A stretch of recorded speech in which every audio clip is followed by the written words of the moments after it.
is we've got a flood in here. Can you hear? Yeah.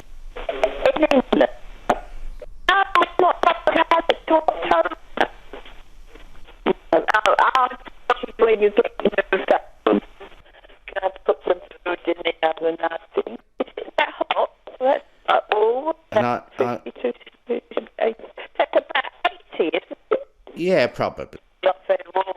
I've got lots of long trousers on. And lots of put sleep layers and cardigan on. Well, let's hope it warms up next week. And we'll try and get this phone sorted out and give you a proper ring, Muriel. Just wanted to make sure that you were okay. Right. Yeah, no, my pleasure. Yeah, lots of love. Look after yourself.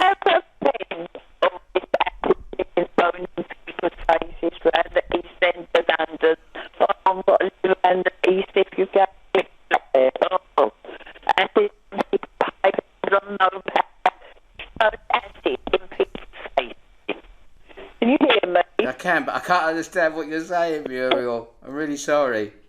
Oh, no. Okay. Look, we're Say good night. We'll have to go around a friend's house and give you a call, I think. When you get your new phone, I'll talk to you then. Yeah, I can't understand what you're saying. We'll have to go to a friend's house and give you a call next time. Have a nice weekend. Lots of love. Bye.